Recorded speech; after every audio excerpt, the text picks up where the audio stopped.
this is the time of year where it's like we have a few weeks of perfection. I don't know what I call it perfect, but it's just a few weeks. I mean, we still get warm in the day and cold at night. It's just there's not extremes. You know, in the winter we could have like close to freezing at night, and then in the daytime it could be nice, awesome in the day, like 70 degrees. You know, but here it's like, okay, we got these 80-degree days and these you know, no less than 60 or higher degree nights. So that's really nice. That's great. That's great. And so I saw you said you did some date collection, or you're thinking about doing it. So well, we're doing pollinating. Yeah, we're pollinating right now. How long? Okay, you're pollinating. How long is the harvesting season? I don't know. We were harvesting all the way from like August through almost say November. Wow, that's cool, man. But it depends. Cool. Like, I mean, like the problem is like things are getting to them. So if you could do it all at once, or you could do it in like a few stages, that'd be nice. But no, it's like it's the work that's involved, and it beats the hell out of you. It's so hard, you know. Like climbing one tree will make you drop so much sweat that you fill a whole hoodie with sweat. So you're like, well, you know. Dude, that's intense. That's intense. How high are they? They're like 40, 50 feet high? Could be up to 60, 70. Yeah, there's some short ones though. There's some short ones that are 20. Yeah. That's intense, man. That's so cool. It's so cool. All right, now yeah. Let me see now. I'm gonna try and keep us. I know we can both kind of range far afield. I'm gonna try and keep us on target. So let's get into politics. So what I'd like to hear first is, could you describe a little bit about, you know, when did you first develop interest in politics or government, or were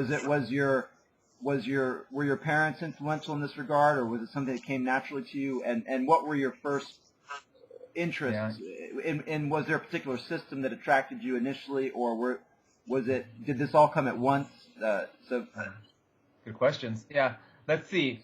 I was raised off the grid, as you might have known, right? I'm more in this situation of like very autonomy, you know, very much like get away from society. My mom's a runner, you know, so she's someone I'm choosing to make a break with something that I don't agree with, you know. So she's someone who's broken the mold, you know. So I've already got to have this free thinking experience where I'm never told what to do. Whatever I want to do, I was allowed to do. So it was nice. And my mom had this ex-boyfriend named G.I. Joe.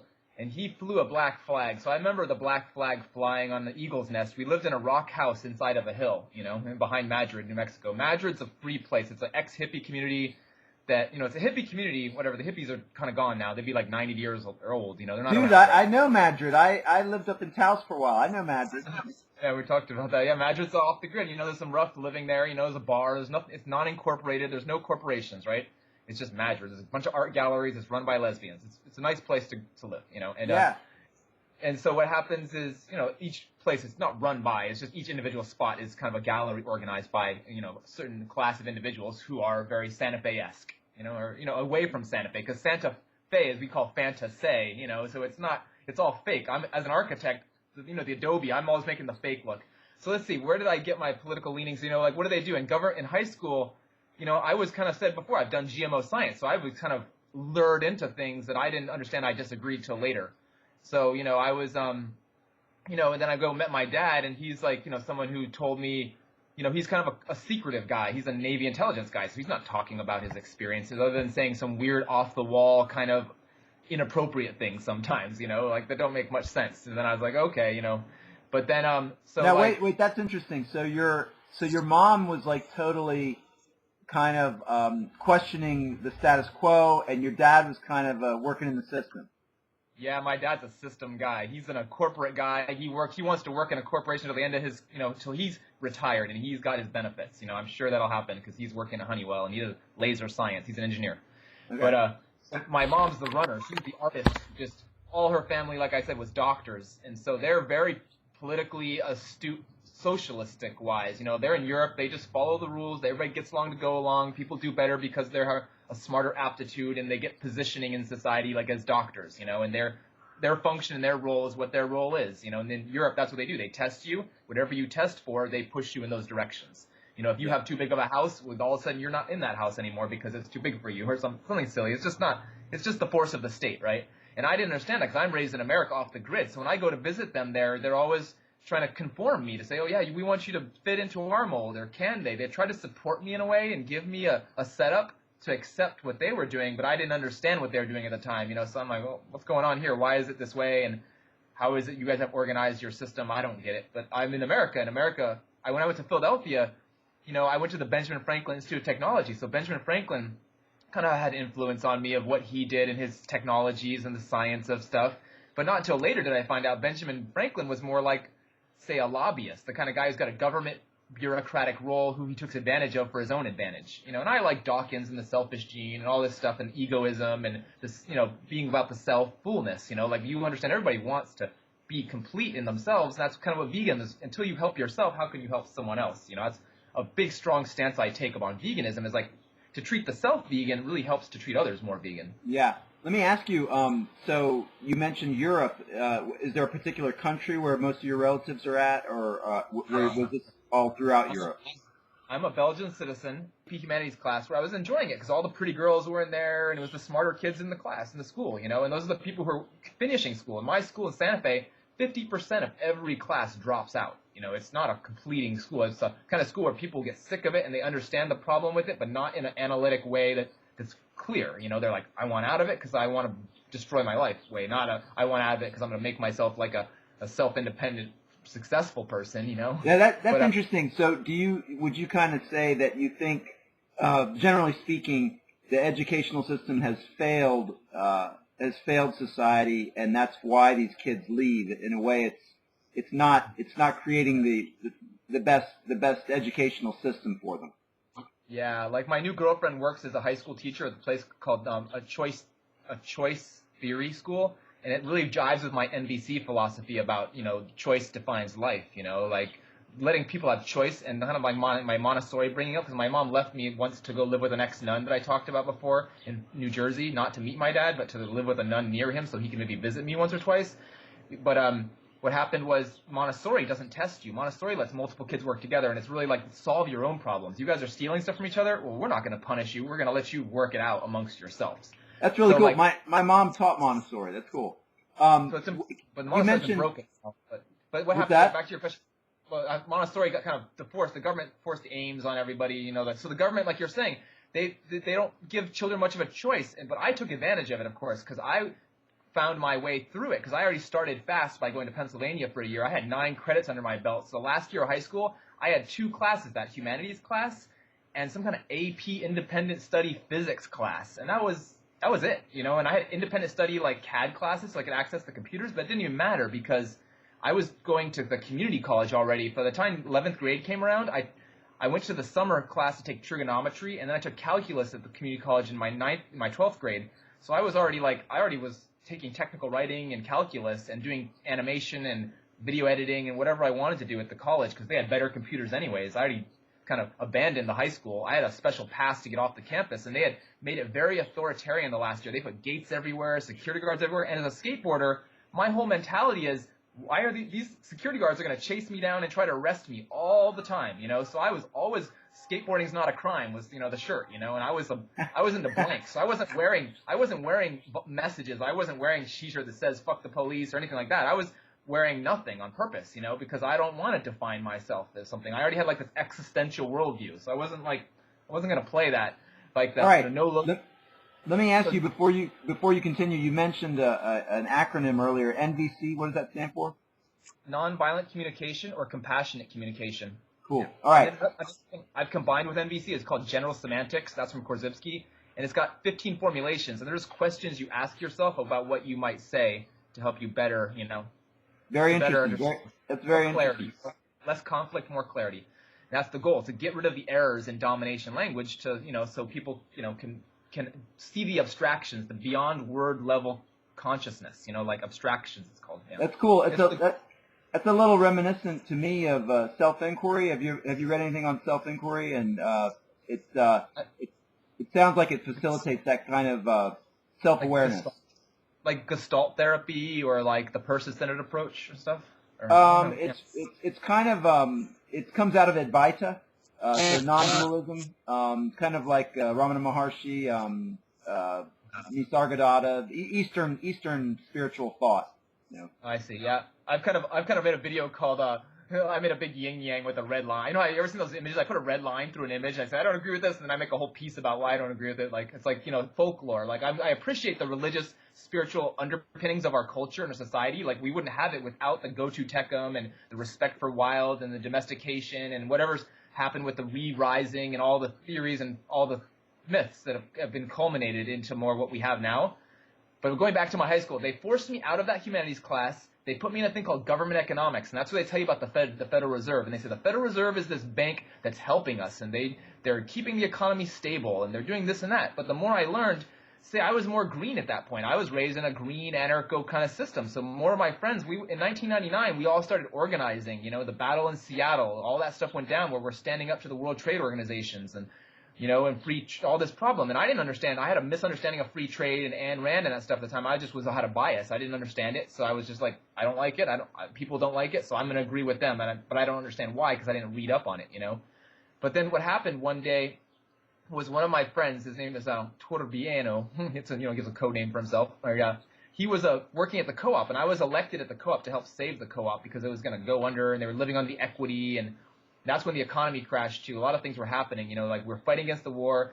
I introduced in '99 to NVC from a guy named Yannick Tachai. He came around and talked about, I called it compassionate anarchism, but now I've changed the thing into compassionate liberty, and I've also rewritten it with non-absolutes and in E-prime language, so it's more clear. I feel like and I also took another thing, what anarchy stands for, and to make it what liberty stands for. And it's a Vietnam veteran who was tortured in Leavenworth, who's called the Phoenix Fiddler, and he's like an awesome musician, but he's really off of his loop because he got so much stuff put through him. He's like tortured because he resisted war at the time. He's a peace kind of guy, and they're like, no way, you signed up and you can't just say no now, you're in this, and they put him in Leavenworth and did whatever they did to him, which was really cruel treatment, right? So he was coming to these meetings, these anarchist group we call the Phoenix Anarchist Coalition, and we were organizing around fighting the war. When Bush, I remember watching the TV when Bush stole the election, from Gore, and I saw it happen, and I was like, oh wow, he just stole the election, and I voted Nader anyways. And I'm like, and then like what happened was it's like, jeez. So well, so I saw there's so much here. There's so much here. So let's break down some of this. It goes forward too, so much more. Yeah, it's just intense. It's rich, very rich. So let's. I really love these origins. It's like it sounds like there's a lot of compassion. You're fighting for causes that you strongly believe in, and let's say perhaps you had a kind of green perspective. I mean, whatever that probably can be defined many ways, but there was some kind of revelation that occurred that shifted you from, say, what might be characterized as a I don't know if you would ever consider yourself a liberal Democrat or left leaning. I guess anarchist. So no, we were in a group, the anarchists. There's already, when I started getting involved in that, there was already a big shift and divide. We already were we call ourselves post-left, so we see the leftists as having a problem, and we call the liberals the peace police. So we see them because they were always disrupting our marches. They're stopping us from doing what they are doing, and they tell the police what we're doing, and they work with the police. And we're like, we can't have them working with us because they're stopping what we're doing, and they're ratting on us, and they're getting us arrested and spied on. And that's okay. Now wait. Now that's a huge statement, Jonas. So fill me in on why you think that's the case. So like, what might be called like a moderate Democrat? Would you consider them as oppositional because they're opposed they're opposed to violence, or what's the reason?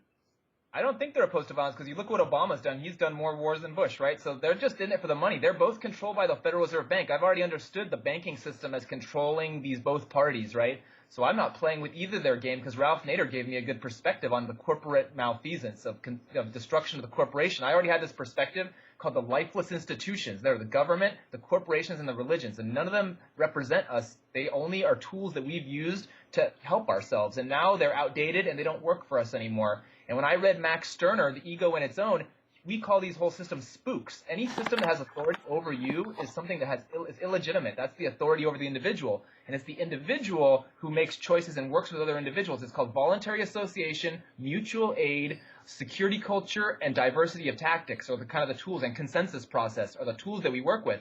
And so in a majority rule, that's tyranny. That's the majority running over the minority. And if it was minority rule, that's also tyranny. That's someone's making decisions and everybody's voice isn't included. So I was already coming from the perspective of if we're working in a circle, and our circle is for a reason that each person in the circle has a voice, and we want each voice to be heard, and we don't move forward until the voice and the disagreements are worked out. So if a woman of color, let me ask you something.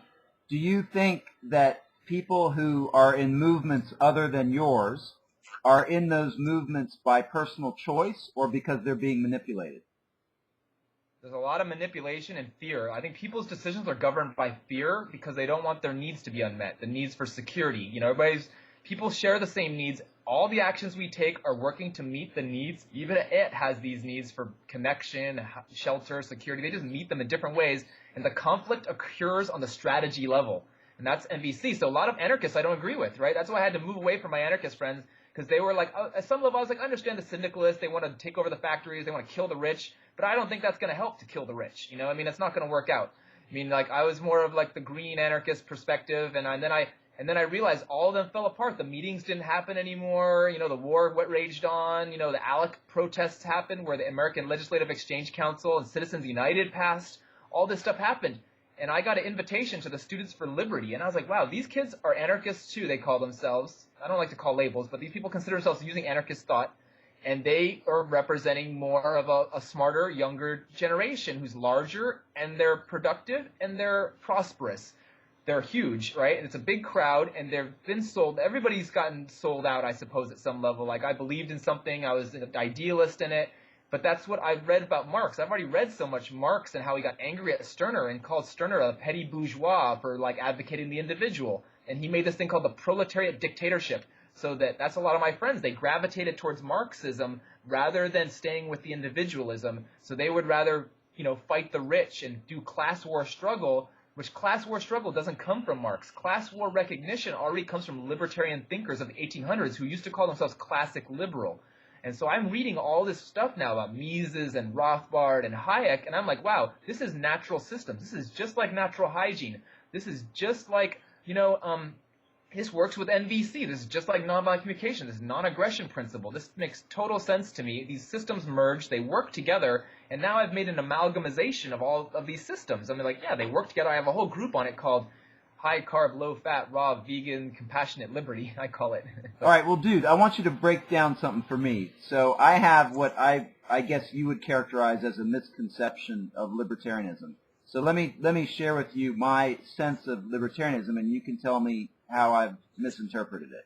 So basically, the problem I see is that it is so individually oriented.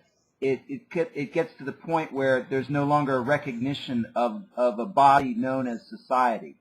So it so exalts the individual that it loses the notion of society. And there's a book, I could respond with a book to that already. There's a book by Alfred Nock called Society Without a State, a Stateless Society. And it's pretty important because society functioned all through the Middle Ages with no state. We're markets. The market orients, it's based on nature. So that's why I think Bitcoin is our liberation now. Bitcoin is the ultimate tool that's going to change the game because I'm from the peer-to-peer generation. I came about in 99, Napster was going on. I've been involved in Napster and SoulSeek and Kazaa and BitTorrent ever since. Hold up, dude. You made a statement. I want you to clarify for me. You said, so in the Middle Ages that there was a society without, how did you state it? A state. There was a lot of feudalism going on for sure, but the market oriented based on goods and services. When people do something, sure, there might be lords who try to take power and kings and popes and fighting all crazy, for a long time for gaming on power. But before that, even before the things happened, people have been bartering and trading and doing the free market of trading in goods and services. That's what it was about, because it really comes down to the food. It really comes down to eating. It really comes down to community. It comes down to groups of people and tribal communities. I'm big into post-civilization too. Post-civ, there's a movie called End-Civ that's really important to me, and it's about because if things fail within the libertarian construct of like using technology to organize a peaceful society, and when that's oriented around the individual and encouragement, and it's going to come down to post-civilization, and that's when we lose our technology and we go back to primitive technologies, which are just what's like Road Warrior at one stage, right? And what's left, and like then it's going to be how we organize. And we're going to orient around nature. We're still self-organizing creatures. So do you think that's a foregone conclusion that is the way it will occur? As self-organizing, we're our self-organizers. So people as individuals, we each as a state, like each person is their own state. That's what the sovereignty, what is it called? The Iowa or whatever that state is where you become like a sovereign they call themselves, right? Where like I'm my own governor, I don't abide by the going down the rules, and then they pull them over, take their car, but then they go to court and they prove themselves. It's just using the Constitution to say, well, the Constitution was made to protect the individual. There's a movie called Anarchism in America with Hess and Anton Wilson, and they talk about this, because they're not the Marxist libertarian, they're not the communist, anarcho-communist, they're not the syndicalist. They're the individualist, they're the ones who are, more understanding, because there's a thing called green libertarianism where it's like, yeah, the market, why would a corporation ruin the natural system that, not even a corporation, because corporations only exist because the state enabled them. They licensed them and they bodied them or whatever. So the state is using the corporation and letting them off the hook to give them tax exemption and all this stuff that people get angry about, because they're the ones collecting the taxes off the individuals. So the people are kind of put in a corporate trap under monopolization. There's a lot of monopolization by the state, using the corporations as almost a tool. I call it a cog, like these different cogs. There's different levels of cogs that people play, and almost subconsciously to this hierarchical system. And the whole thing is about not having hierarchy. It's about going from the bottom up, not the top down. And we're organized as individuals, just like what peer-to-peer is. It's a decentralized, it's autonomous, it's anonymous, it's a system where that's why we now have transparency and autonomy. I say my highest political obligations are linked to Pirate Party. I think information wants to be free. Like Thomas Jefferson said, when something is known, if it's not a secret anymore, other people can know and talk about it. That's what the freedom of speech is, so we can share information. And the corporations have undermined that. And by giving themselves so much power, like you've seen my YouTube channels. I've had 5 YouTube channels taken down all over, people saying, oh, I own this, I want to fight you, and take your channel down. And they have taken it down very slickly, like saying 3 complaints in one day, you have no response to get back at it, and you don't even know which videos it was, so you're like, wow, I've lost my videos. I've lost to Swayze Foster, I've lost to John Kohler, I won against Audrey Wilde, I won against I won against Cowspiracy. Funny that is.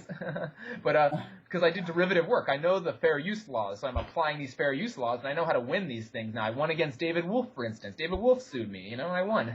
So it's just silliness. Dr. Oz took me down even. There's a lot of people out there in the medical, industrial, pharmaceutical complex, because see what happened in 1910. The Rockefellers, the Morgans, and the Mellons, they organized this system where the banks, the public schools, and the medical system was enshrined in a place to control society and to give entropy, to keep people separated, like the master's programs especially, is to get people into very special roles so they don't have the ability to challenge the larger society at whole. So no one has the jack-of-all-trades generalist perspective because they've been specialized into a thing where they fit into like a puzzle of the larger system that just functions like a well-oiled machine. But really, as an individual, we're autonomous, we're self-governing. So our body, every cell in our body, but they're working together, we're cooperative. So there's a balance between cooperation and competition. It's not just, I made a theory called the Flux Theory. It's like we're never at the pole. Like magnets push against each other. You can't touch the magnet together. So you can't be one thing or another thing. You're between both things, changing both times. You might be progressive. You might be libertarian. So you're always flying at a handle and you're approaching 2 different poles, but you're not ever at one pole. You're sourcing from many things. That's why I'm big into amalgamization. I'll take the ideas from the Native Americans and from Buckminster Fuller and Paulo Soleri and the Romans, and I'll merge them into one in my architectural practice. In my theory of hygiene, I'm taking all these history of the hygiene, and wow, this is amazing. And everybody who's gone through hygiene has improved upon the last person, from Tilden to Shelton to Fry to Graham to, to now, Lockman and Ramsey and me, who knows, how it goes. Like David Klein's in there too, And so it's like this theories of like nature and how we can get closer to nature. And I've linked it all the way back to Pythagoras and how he said to eat when sick is to feed the sickness, and to let your food be your medicine be your food. And as a Hippocrates, as a Pythagorean, and the Essenes getting their inspiration. They're the therapeutes, right? There's all this history and controversy about how that Jewish sect broke apart from the main Jewish sect who was doing the banking. So the banking problem always comes back to the problem. We've had a lot of banks that have ended and restarted to control society, but now that we have Bitcoin, we have Austrian economics, and Bitcoin will link in with nature so that when there's X amount of resources, there's X amount of trees. Well, that's what there is. By your participation, going out like I'm doing and picking these trees, I'm using the resource available. I only have so much energy, so I can only gather up so much fruit, and other people will too. So them participating in their own well-being and non-aggression, I'm not going to ruin it for someone else because I don't want them ruining it for me. That's what self-fullness is in NVC. It's like I don't want to be I want to be so selfish. I want to perfect my selfish that I understand other people want to be that selfishness. I'm not going to be selfless. I'm not going to give myself away, and I'm not going to take from others in a way that would take from myself. Like I want my needs. Okay, now I believe you when you say that. What I don't know is how many people would hold themselves to the same standard. And so I would it feels to me as though some of the systems that government has in place are useful in terms of people who are not inclined to hold themselves to the same kind of ideals that you're describing. Now, if it were the case that the default was what you're describing, and every member of society did behave that way, then I think the kind of absence of government you're describing becomes more plausible.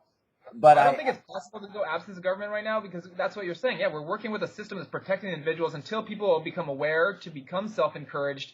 People would go, if we collapse right now, we're not prepared. Things will go into chaos. A lot of people will die, and that's what the state's here to protect the individual from harm.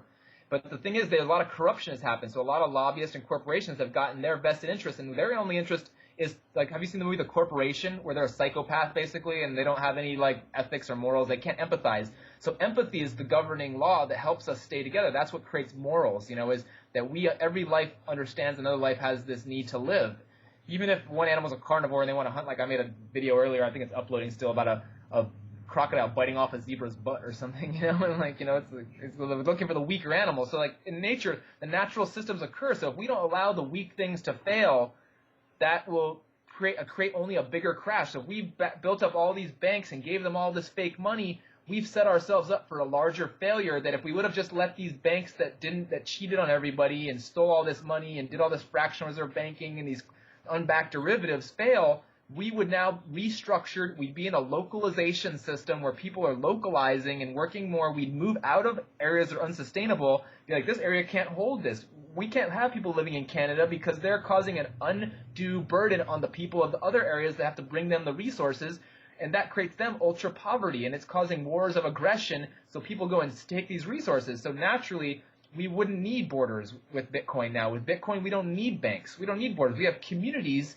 and people participate in communities. So if a person violates the rules in a tribal community, how do you punish? Like Bob Black says, well, when someone kills someone, well, they become responsible for the family members that person's taken away from, or they're kicked out of the village and learned how to relive and become a new human again until they're reaccepted. But now that we live in such a complicated society, a person can kill someone here and just run away somewhere else and do it again with no accountability. So it comes down to accountability and transparency, and that's why the Pirate Party, like I was saying, is my ultimate passion, because of peer-to-peer technology we've now enabled. Technology has gotten a lot of our privacy's gone now because of technology.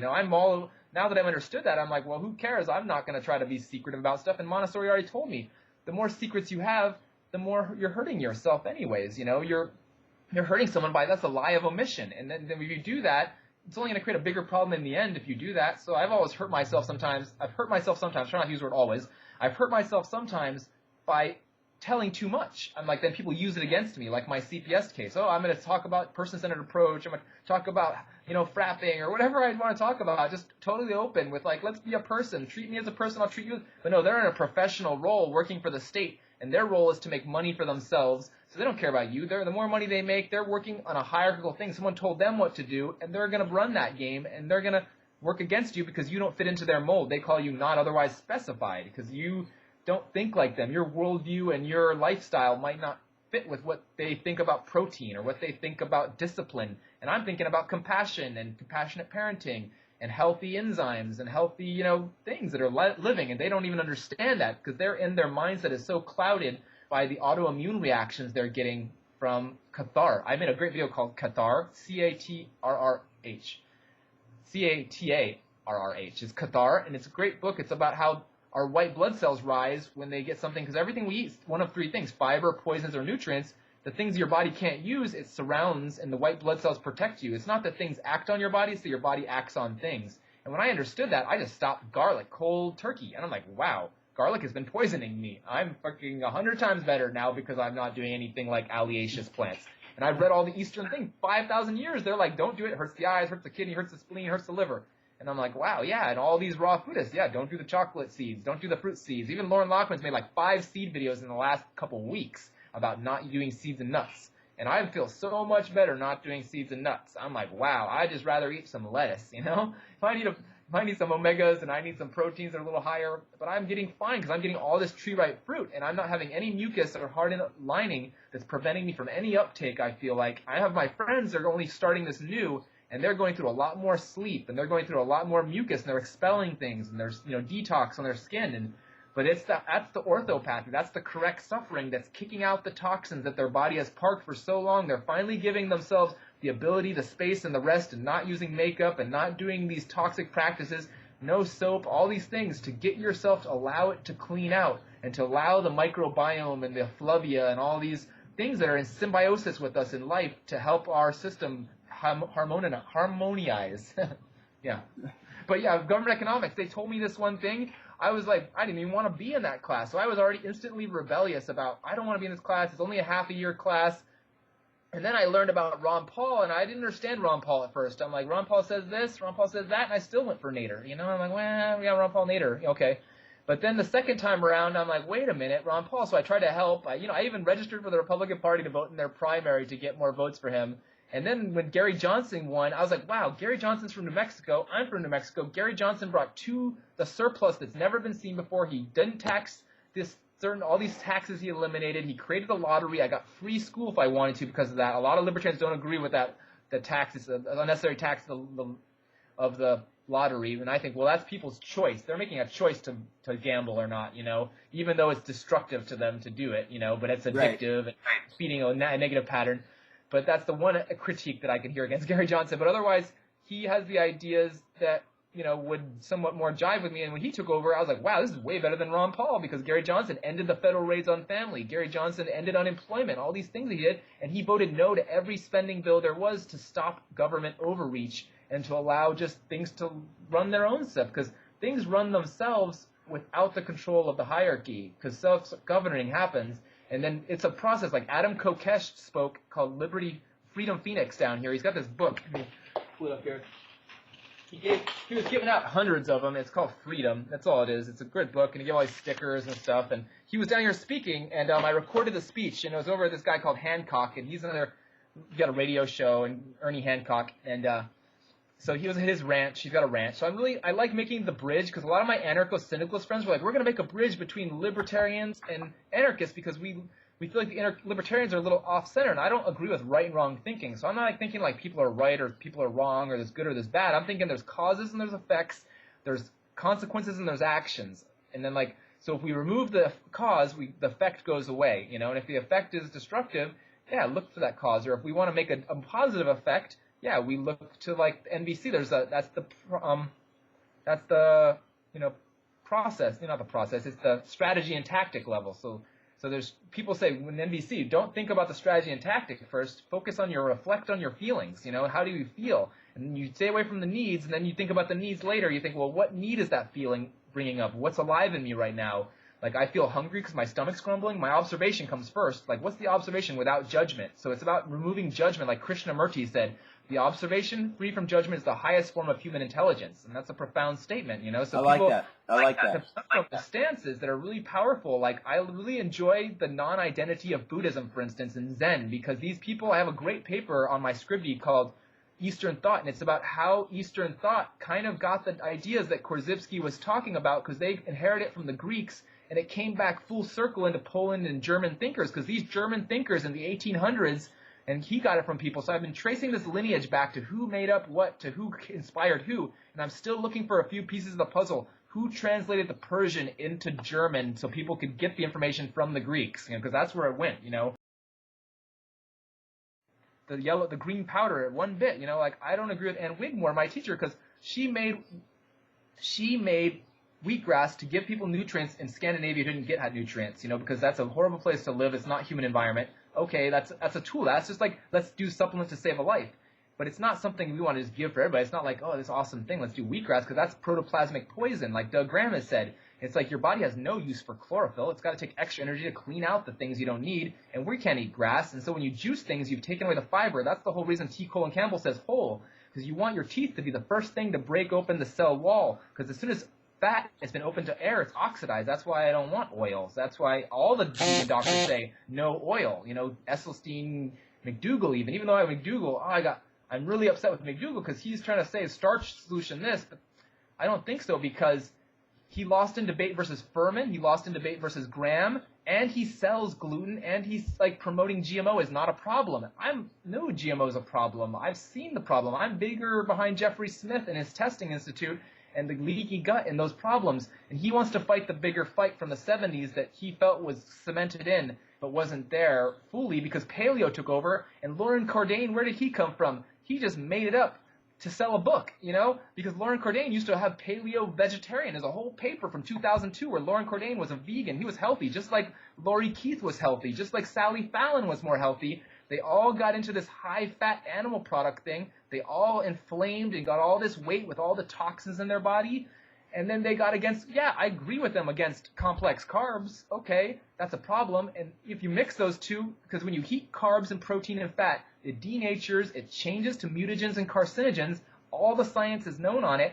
And so when you don't mix those things, I even have that 6 ways eaten. There's the first way is 80-10-10. The 0 way is water fasting. The second way is high-fat, raw. I call that the raw food drug movement. They're just all about stimulation. They're always bonking. They're never successful. They can't stick with it. The third way is raw till 4. The fourth way is standard American vegan. The fifth way is SAD. And the sixth way is paleo. And none of those ways mix. But people, like Tanny Raw says, get across that bridge. Go from third way to first way, without falling into that second way pit. That's really cool. I like Jonas, that kind of, I hear what you're saying, and I know that's a raw food position, and nevertheless, McDougall and Barnard and Esselstyn and T. Colin Campbell have had great success putting people on whole plant-based vegan diets where they're eating cooked food. These are not raw. So it's all relative, man. You can assert that what you're describing is optimum, but nevertheless, what these other folks are promoting is much more accessible for the broader populace, and it's also much healthier. Healthier than standard American vegan or paleo. Paleo, you've seen how healthy paleo people get, but then they fail because they can't. Their kidneys will shut down. They can't do it for that long. It's a short-term thing to lose weight. It's not like real. Even though the How to Do It diet says that. But if you look at McDougall said it. He says it himself in his own book on how to lose weight. Limit starches, up green and yellow vegetables to lose weight. He knows starch causes weight storage. Start as a root vegetable. That's what it's for. It's promoting storage in the plant. And it does the same thing in our body because we don't have the digestive enzymes to digest it. So McDougall's about limiting, restricting starches. He's very clear on restricting starches. And Furman's more about higher nutrients. And even Furman and Goldhammer and Clapper and Lyle, while I can agree more with those guys, and I like Bernard a lot because he understands Tasha Lee's position, wrote her intro. I like Campbell a lot. But I feel like once you break something in a blender, it's not whole anymore. Once you hydrolyze something, it's not whole anymore. And that's going to dehydrate you.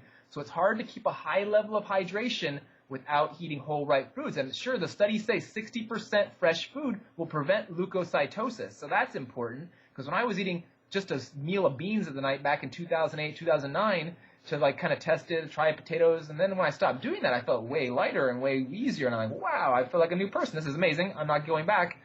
I felt great about that. But yeah, I understand that it works because if you go back to Guns, Germs, and Steel, Jared Diamond's research, the anthropology, he found where they first started collecting seeds and bird grains. And yeah, we moved out of our natural habitat. And that's why I would encourage people to migrate again. My Native American friends, they're like, we travel to the mountains in the winter and the valley in the summer because we want to stay warm and we're following the seasons. We're following the climate. That's why the Native Americans migrated to follow their food sources, to plant in different areas. Like 50% of Native Americans, according to the research I've read, were vegan, even in their fruitarian down in the Aztec and the Mayan. Those people were thriving, 7 feet tall, healthy, never sick. Because imagine being some Eskimo or Inuit person traveling across the Bering Straits, getting into Central America, refinding this beautiful food source, like you return to Africa, but not Africa, But then they get destroyed by these people with invaders. So Guns, Germs, and Steel makes the point of they developed all this domestication. We took plants that weren't our food, made them bigger, put them in a granary that we found 10,000 years ago. Then we started domesticating animals 7,000 years ago to get more of the work done. And we had these huge population explosions because of the extra food energy we had, because of the starch foods. And the gladiators in Greece, it's even documented in a paper, I think it's even McDougall's paper, they ate tons of starches and corn, they call it, barley, wheat, and millet, to overeat, to gain blubber, to be fat in the arena, to get sliced and to protect their organs when they're in battle, and it's better for the crowds. So they did that on purpose. So we know, I say half of what the paleo says is right and half of what the vegan says is right. Take those two, put them together, and hygiene was correct from the beginning, which comes from Pythagoras, which is hard to be. I found the Hahnemann who came up with the macrobiotic word, which didn't mean the macrobiotic we think of it today. It's just like clean air, water, just like Priesnitz and Kniep, and I found all these Germans who've been talking about this, and then it reinvigorated in Isaac Jennings and Trawl and Graham, who founded Bible Christians, who said just eat the fruit-bearing seeds and the fruit of the seed-bearing fruits, or whatever it is. That's what it says. And so that's what it came from. They said these people don't get sick because they're following nature. How long are we at right now? I don't see the time limit.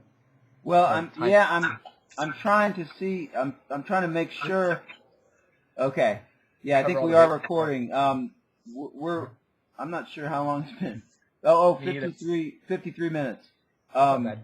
So, yeah, I like a lot of things you say. I think you know my position. I'm more interested in shifting this Titanic of animal product eating majority to considering the possibility of vegan, and then beyond that, raw food's great if people can do it. It's just I did that path too. So I went from vegetarian. I went from raw. I did a really full circle actually. You see my vegan story one. I started raw and hygienic, but like in the version of Kulvinskas and Ann Wigmore, which was maybe more alkaloids and nut fats that are fermented, Yeah. And then I went more towards, then I led towards vegetarian with goat stuff, and I hated goat milk. I wouldn't drink it, so my mom made me make almond milk, and I made almond milk with blended I peeled almonds to get the tannic acid off the skin. Because I'm understanding of free acids. I understand free acids are what we don't want, and free acids are different forms. We can handle so much, like oxalic acid. I don't want cruciferous vegetables unless they were steamed and cooked, and I don't do that anymore. So I could condone it in someone doing that way of eating as the third and second way, or second and fifth, fourth way, or whatever. But then I came to like junk food vegan at some point, and then I got away from junk food vegan.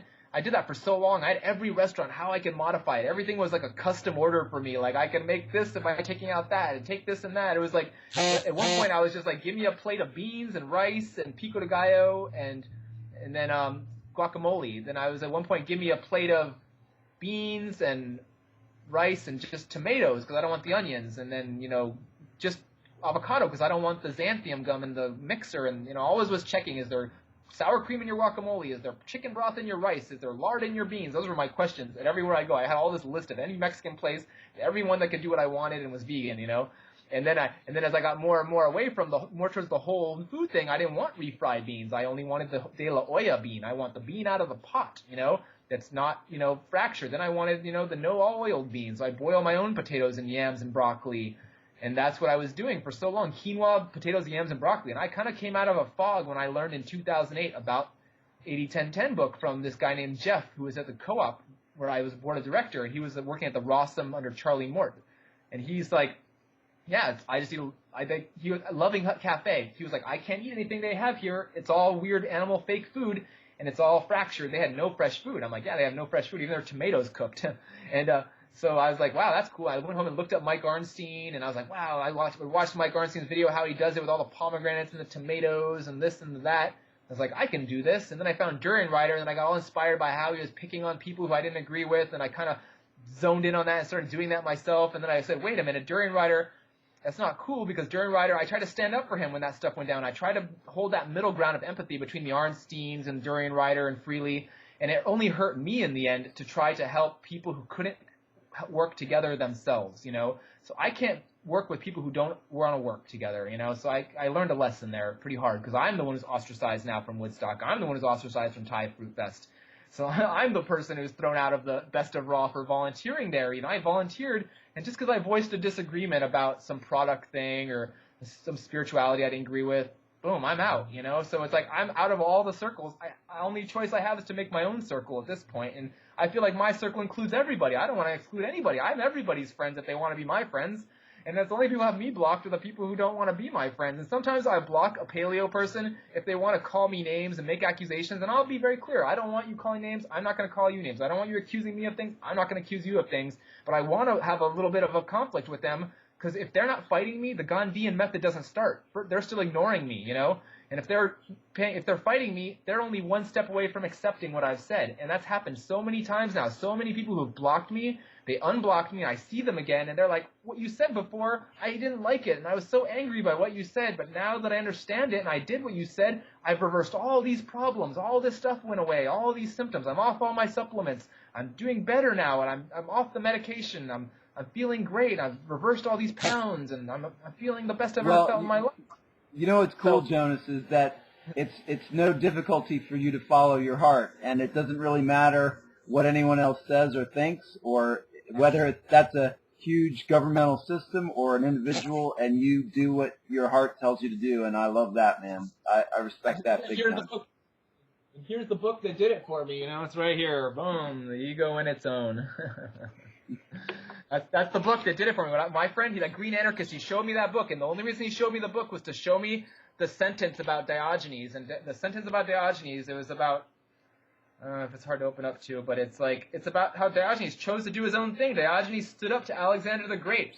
Diogenes chose to, to say, get out of my sunshine. And my middle name is Sunshine. People say, oh, it's because you're a hippie. I'm like, no, my mom doesn't even know anything about hippies. My mom might be friends with them and doesn't do any drugs herself, but she might have sold them some to make some money. But she's not, my dad's too young to be a hippie too. Well, hey, my thing is, what's wrong with hippies? What's wrong with hippies? Nothing at all. Have you seen the movie Freak Out? The movie Freak Out shows how they begun. It's a movement from Germany that came to America to defect from war. They didn't want to be in the war, They're like, it's called the life reform movement, and the thing that I say that, not that's wrong with hippies, but the thing that hippies did, they got undermined, is the government, the state is always what I say, the state caused the problem. The state used COINTELPRO to give them drugs, to get them high, to break them, and to undermine them, and assassinated their leaders, and that's the problem. They tried to have leadership, and that wasn't what the movement was about. It's about decentralization. It's about people doing their own thing away from authority. And so a lot of corruption had it. A lot of people broke their compromises. They made compromises. And NVC is about not making compromises. I'll make shifts, but I'm not going to make a compromise. I'll shift to find a new way so things can work for both of us so we don't have a conflict. But I'm not going to compromise my need for your need or your need for my need. It's interesting you say that, and maybe you can tell me a little more because, I've always kind of thought of at least the way the teachings are perceived in the popular consciousness today is that what Jesus at least perhaps what was about was it was a communism. It was like a kind of communism that we've never seen. They're Essenes. They're very much into their own thing. They're into healing people, just like Pythagoras. It's about the water fast. It's about giving the body rest. It's about allowing people to have the time and the space for rest. And they're very secretive because they had to be. If they weren't secretive and brought you underground, because Pythagoras and his family and his followers got burned to death. They give women equal rights and responsibilities within their culture. And that was unseen at the time when Pythagoras. That was unseen at the time of Jesus. And it's like that was what was happening. And people around them didn't understand it, didn't like it, and they had to be secretive about their order. And they got lied about by the Romans. The Romans took advantage of them and made a new story about it because Philo sold out. Philo worked with Flavius, and he wrote a new story. He changed the sunrise, the rising myth, the birth, the death, and risen myth, and to fit the script to make Rome more powerful because they knew that their stories they stole from the Greeks were kind of crumbling at that time. They had to pick a new story and force on everybody. Right. So that's what they did. And we're the Belgia. We're the Flemish. We're the Franks. We took over after Rome fell, and we made this new larger empire. We killed people for not doing the Bible in Latin. We did all these crusades. we took the Jesus' blood and put it in my hometown, you know? So, but nobody in Belgium's into that story. We know the story. The story is still about, it's about standing up to authority. Like the Belgians in 1025, we had the Battle of the Golden Spurs, and that's where my last name, Collar, comes from. It means the friends of the court. It means we stood up to the French Legion to stand up against unjust rule and unjust laws. And we stood up against the king and the monarchies to say, you don't represent us. And that's where the language in the Constitution comes from, to say if someone isn't representing you, you can overthrow them and remake the system. So it's about time for a revolution right now to remake a peaceful revolution that we can rewrite our documents, put more general semantics into them, make them, it's the most E-prime document in the world. And everybody used to be inspired by it. People around the world used to be inspired by it. But now it's been so corrupted by corporate hegemony and plutocracy and oligarchy. I mean, this paper I just wrote is killer. I just wrote a natural toxins and foods paper, but Dude, I like did you see this article recently about the CEO? I think he's in Seattle. And, you know, he had like a $1 million or $2 million a year salary. And he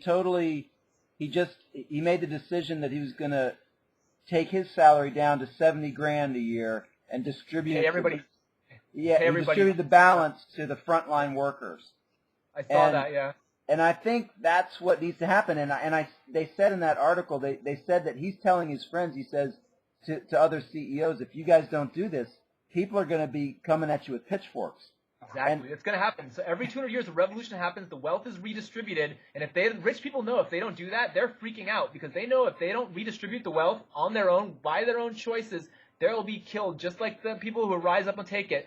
So it's better that we come with an organized plan, that people start using Bitcoin, that we reclose the system, don't allow people like these central banks who have a cartel of banks to run the world and take our resources and destroy our earth, and we close the loop. We work together, and we bring prosperity to people, and we work with the market systems, because nature is a closed market. Nature only has so much. We can plant abundance. It's got a lot of abundance in there, and more than enough for everybody to have enough if we work within the nature, work with these 15 laws of Isaac Jennings, the laws of orthopathy. And that's why I'm so passionate about orthopathy, you know, because that's why I will stand up to Doug Graham when he doesn't say basil's a problem, or when he doesn't tell,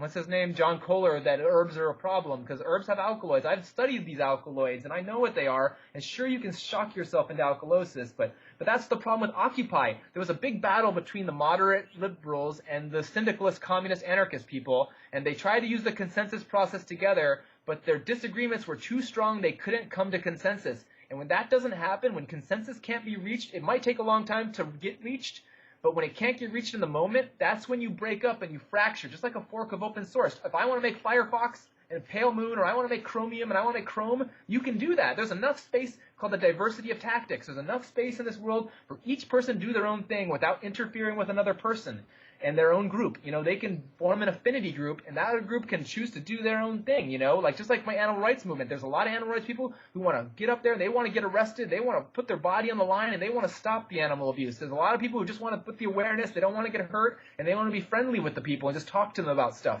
And there's a lot of people who just, you know, there's 2 different groups, and there's 3 different groups even, you know, and they're all a whole spectrum, and they come in different shades.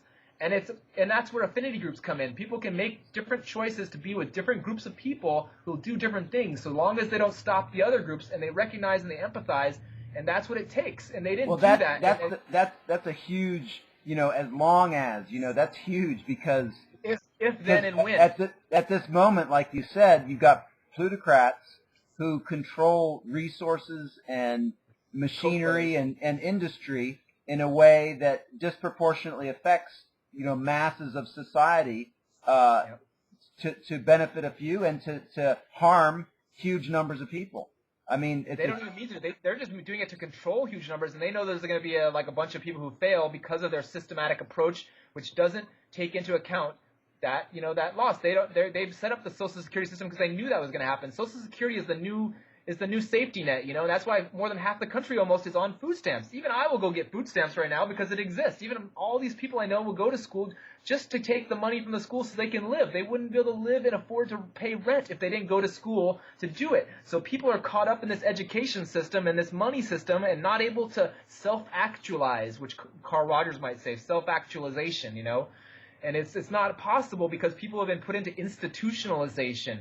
And it's really ugly, and people don't even see it. They just feel like they have no choice, but choice comes in life. Even if I know the consequences of my action might be death, I still might choose them because I'd rather remain free, might be the way Marshall Rosenberg might say it. But it's like that's what's happening, you know? So we have a lot of choices to make. I'm not going to be altruistic or selfless about it, but I'm going to try to be empathetic, and I'm going to try to like hold the space of like encouraging other people, giving them tools, sharing information. I'm a huge pirate. I don't care about information. Information wants to be free, you know? If something's out there and it's valuable, I'll rewrite it to make it break those, not fit the plagiarism rule if I have to. You know, I've learned how to do that very well now, how to fix up videos.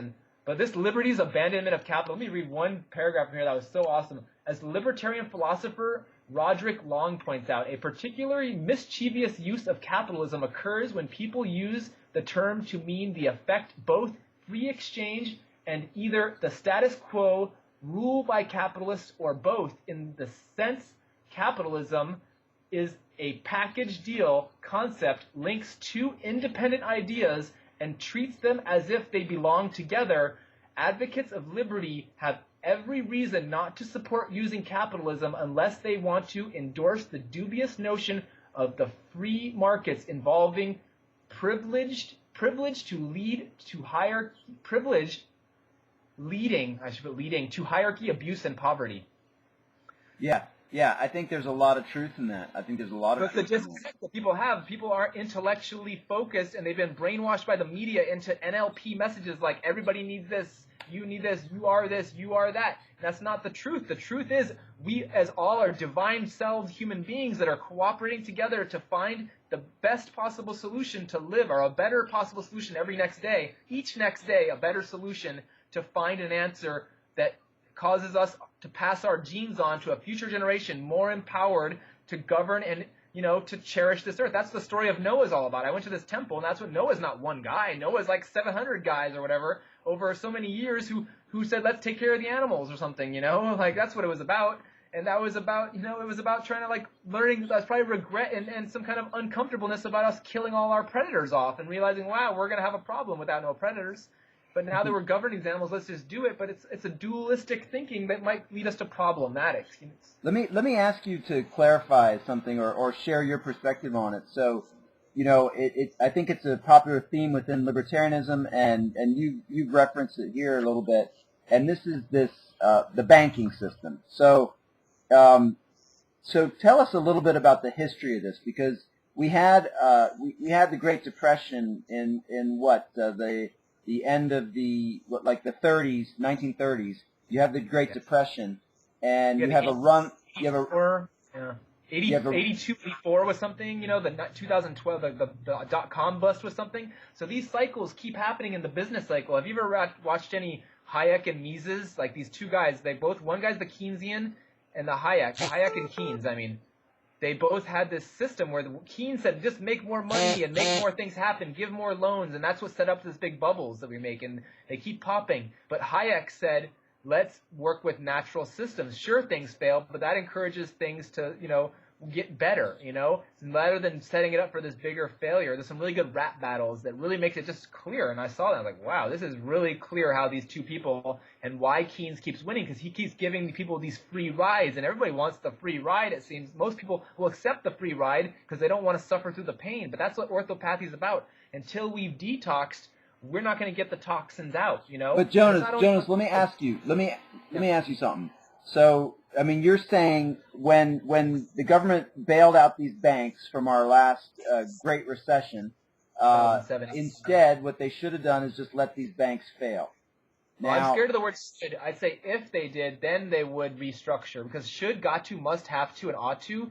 There's these four components of domination system: expectations, demands, reward, right and wrong thinking, and obligation and duty. Like these things, if we remove those, that's part of what it comes from NVC, and it's domination thinking. To combine it goes back to combining NVC and general semantics.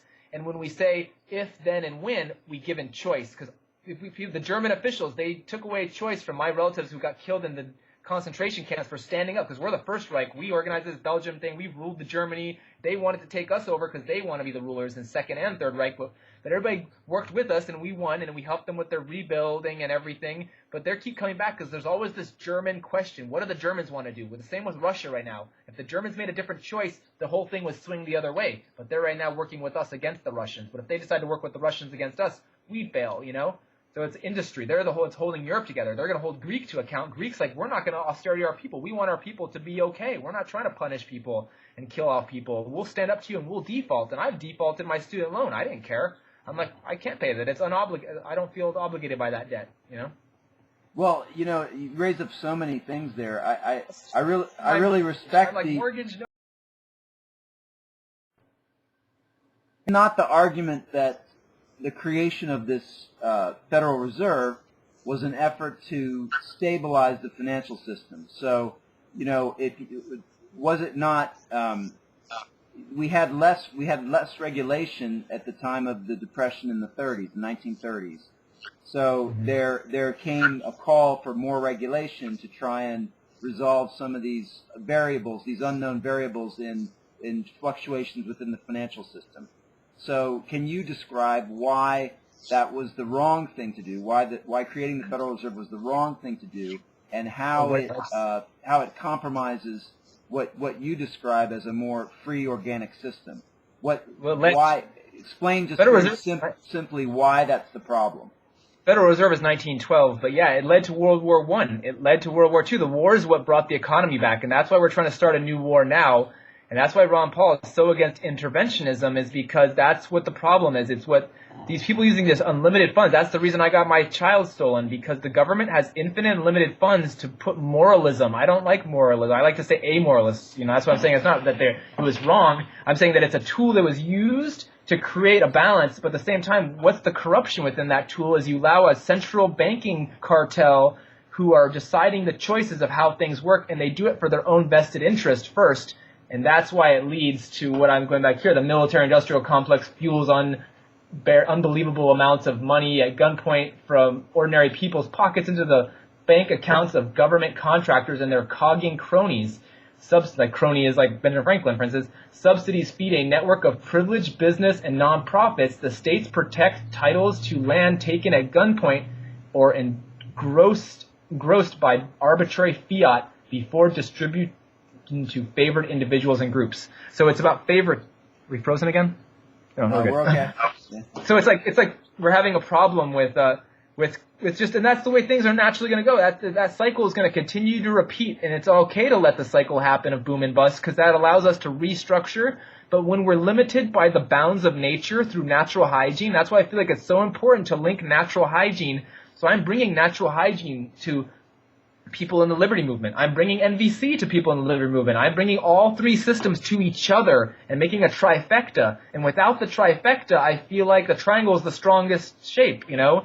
And without that trifecta, people could be off balanced a little bit, and they could hurt themselves. I like what you're saying there. It makes connections that are uncommon. And it's very uncommon. I'm a unique individual. Like, no one does it like I, but people who hear what I say, they seem to jive with it. So I like it. You're reminding me actually of an author. You've probably read his book. Now, I don't know if you'd agree with his positions in terms of health, because I think he probably eats cooked vegan food. But Will Tuttle, the World Peace Diet. Will Tuttle's awesome. Yeah, Will Tuttle's hardcore libertarian. Will Tuttle's hardcore into liberty. He understands, and I've rewritten a lot of Will Tuttle works. Well, I like how he says that when you're talking to people about becoming vegan, you're talking about a transformation in aspects of society that people don't fully understand. It's not just nutrition, health, fitness. You know, you're more getting at like fundamental industrial complex. You're getting at fundamental systems, pretty deeply ingrained in society. So Will Tuttle's going to be on the Food Revolution with Ocean Robbins on 4 days from now, the Food Revolution Network, or whatever it's called. They're going to have Rita Marie on there. They're going to have what's that guy's name? Paul Gregor is going to be on there. A bunch of guys. Barnard's going to be on there. Yeah, it's going to be cool. There's a lot of different mine's going to be on there, so it's going to be interesting. I'm going to try to like make a response to each one as I can go if I can, you know. That's cool. That's cool. Is that my girlfriend? May I join you? She says. Let me type it over here. Sure. Yes. Yeah, like Abby, she's awesome, man. She's doing just what I'm doing. She's been I know her from the animal rights movement. She's like kind of saw what I was doing, and she was like seeing the results I got. She went from paleo to raw till 4, couldn't get her results. She's only been doing high carb and doing all raw, whatever. I don't want to call it fully raw because I don't like the word fully. I call it fresh till infinity is what I call it. But yeah, she's like doing it. So she's doing what I did. She's like got immediately in 3 weeks, all her problems cleared up. She had all these solutions. She's already correcting her vision already. And I'm like, yeah, this is how it goes. And I give her all the materials. I run with it. I like just giving people stuff because she's really intelligent, because she's already on my level as far as she's a math teacher. So she's really into logic, and she's in choice theory, like I said. So she's all about choice. And she's like, first she says, well, I thought you were so intelligent, you might not accept me as, this and that. I'm like, what are you talking about? That'd be awesome. I'm looking for someone who's someone cool like you and this and that, I'm like, why not? This is awesome. And you live only like a block and a half away from me, and that's great. That's great. Heck yeah. Now, really good. Would you say that, that Rand Paul is kind of carrying the torch for Ron Paul, or? Oh, boo. No, Rand Paul's going to be a war hawk. He's going to be just like Hillary Clinton. They're both going to, either of those two win. That's why he's bowing down all the stuff in Israel. He's playing the patsy. He might be like Obama did. Like, Obama, people thought Obama might do something good. It's unknown, but he looks like he's anti-war. And then the next thing he gets in, he keeps the whole war cabinet, So it's not about these people. It's about the choices of the people around them who threaten their families, who say, this is how the game runs. You play the game or you're finished. That's the problem, I think. And someone like Gary Johnson gets in there, he's going to vote no, and he's going to veto everything. Everything comes up, veto, veto, veto, veto. He's going to be president no, until the point where we have no government. That's what Adam Kokesh was talking about. He wants to run in 2020 on a party called Localization Party. It's about locals. It's about getting sustainable communities. It's about the individuals and community, and it's about organizing and then using it to abolish the federal government.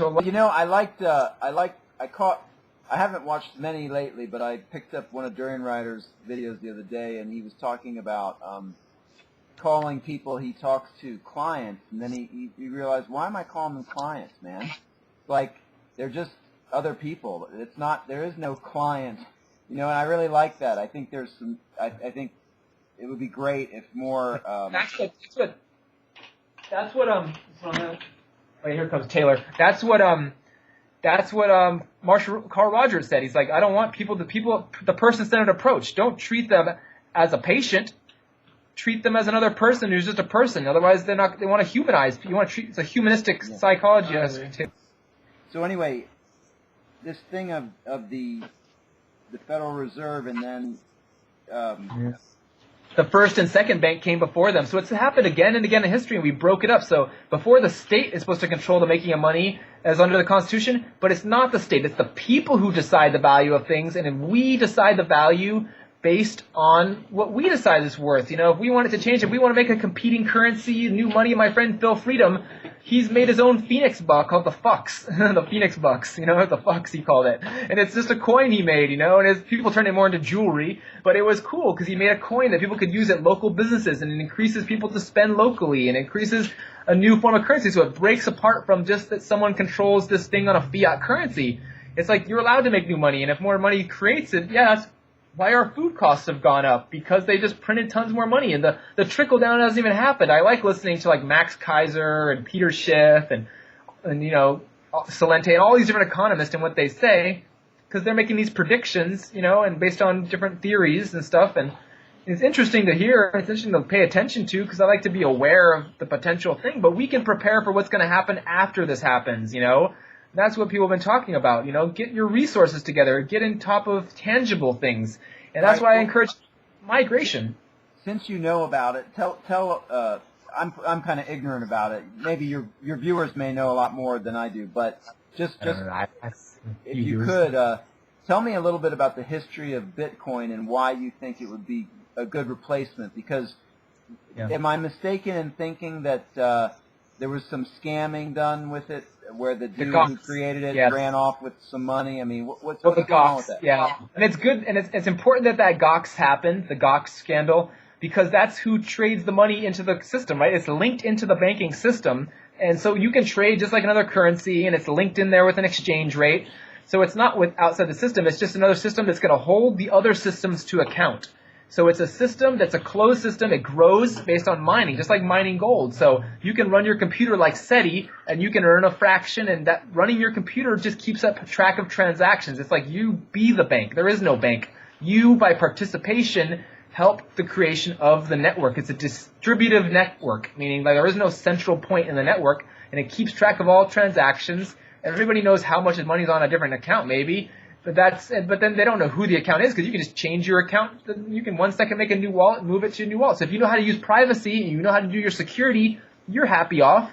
So it's important. Can you get, like, for instance, if you give dates to somebody, can they give you Bitcoin and you'll accept that as a acceptable currency? Of course, yeah, we take Bitcoins. But it's All right, not really now, about. Can you use Bitcoin to buy other products and services? Yeah, there's Bitcoin ATMs, all these websites, the computer airlines are taking Bitcoin. Bitcoin is just a currency. So companies are waking up to that. Banks are waking up to that, just like Max Kaiser's talking about. Everybody's catching up. The digital revolution's here. You can't avoid it. And here's Abby. And you can't avoid it. And this is, cooking her off. And you can't avoid it. So that's what it is. It's like we're held to a new system is going to hold accountability. So my prediction is going to link into nature. How many trees exist? How much effort we put forward? How many things we grow? There's more than enough out there. In Phoenix, all these trees, all the fruit falls, all the things. We're only collecting a very small fraction of what even exists. So if more people were in tune with this, they'd be super healthy. They'd be collecting this harvestable tree-ripe, mineral-rich fruits, and it'd be amazing. We'd be trading with each other to get things from other places, and we'd find a way. Where there's a will, there's a way, right? When crisis precipitates change. So bring it on, right? All right, so tell me a little bit about how one establishes a Bitcoin account, and then how does one establish an initial balance, and then how does one make withdrawals, make deposits, that sort of thing. Well, there's ATMs and stuff like that. Now, there's Bitcoin ATMs in many states. They're becoming more popular where you can transfer different currencies. There's an exchange. So it's not really about the Bitcoin so much as the blockchain. The blockchain is the largest computer network in the world. And there can be competing currencies like Litecoin, Ron Paul coin, Start coin, many different coins, right? Bitcoin is just the biggest, most popular one. So it's important to have fair competition so people can decide, I want to use this, I want to use that. And the things are exchangeable. So there's an exchange and people making an exchange, and there is no fees for Bitcoin. So it's like you can give someone money and you can send money. So what you do is you can just download an app on your phone called Blockchain. There's 7, 8 different wallets. You can make your own wallet because it's open source, code. So open source code means it's visible. There's no secrets behind how it's made. And so you can make a wallet. I like Blockchain wallet. I use the Blockchain wallet on my phone, and say I wanted to, my phone's in the camera, but so you can open up the Blockchain program, say send or receive. You can say send, type in the amount of money you want to send, put in the currency you want it to be, hold it up, someone opens their program, hits the opposite, boom, takes a picture of it. Or you can just have like a little piece of paper with a little, icon with a little, thing with a square on it. And they just take a picture of your square, and they can pick how much they want to send you. And that's just how it is. It's it's not returnable, but it's a one-way transaction, and you just make an exchange, and it's not, and that's how it works. So you can make a wallet by loading the app, using it. You have a QR code, and that's how you do it. So if you want to go get some Bitcoin, you can go to like a website like Local Bitcoin, and there'll be someone in your area, localbitcoin.org or com or something like that. And you can find a whole map of people in your area willing to sell dollars for Bitcoins, willing to sell Bitcoins for dollars. So you can I think the sooner the better people transfer into a Bitcoin system. We freed ourselves from this banking hierarchy. They're going to collapse anyways. The sooner we move away from them, the sooner they collapse, the more autonomy we have, and we'll start fixing our own roads. Like that's what someone said at the market. You're such fine progressive young man. I was like, ultra conservative. And she's like, poof. what about the roads? And she puffs and puffs and walked away. And I was like, we'll fix the roads because we want to get you to get here. We want the road to be nice. The road will be nice because the people who want you to get down that road will make it that way, because otherwise we won't get down that road. We'll fix our bridges because it's important for us to contribute to the infrastructure. Infrastructure is collapsing right now. People aren't investing in it. Asia's investing in their system, and they're ready to take us over. I did the census. 6% rise in Asian population in every county was the outcome of the census. They're moving in. Say hello to the old boss, say hello to the new boss. It's like, if they want, because that's why they're making that new exchange. Even all the countries in the world, Canada, Australia, Austria, everybody's joining the new China exchange, because they're the boss. If you don't get involved with the Chinese exchange, they're working with Russia. They're protecting us. They're stopping us from going to war with Syria. They're stopping us from going to war with Iran. They're stopping us from going to war further in Ukraine. But we're still trying because we know it's going to make money. But we're only trying to save the dollar. The sooner we let the dollar die, it's called the shit dollar, is going to be introduced, a new form of currency. And that's not what we want either. Maybe they'll try to put a new cryptocurrency in themselves that's going to dominate, But as long as we fight for our freedom and keep our Second Amendment rights and keep people, like, I had anarcho arms training at my house, so like teaching every woman how to clean and load every assault weapon there is, so people know how to use assault weapons. It's important to do that. Otherwise, we could lose our freedom. It's about protecting ourselves, not about going out and killing people, because if we limit weapons, some of the safest places are the places they allow gun rights, because then who else has the guns where there's no gun laws? Is the criminals have the guns where the gun laws are so strong, And here, where people are afraid of each other, they won't act against each other. So fear really does govern people's actions. And it's important that we have fear. Anger is a really gift. Anger as a gift in NVC, because it leads us to our need. Our needs for safety, our needs for pleasure, our needs for contribution, our needs for connection. And we feel really scared if we don't have connection, so then we'll work harder to get connection, if we feel it negative, I think, possibly, I see some truth in what you're saying in terms of, self-defense, but I also think in some ways it's more powerful just not to participate.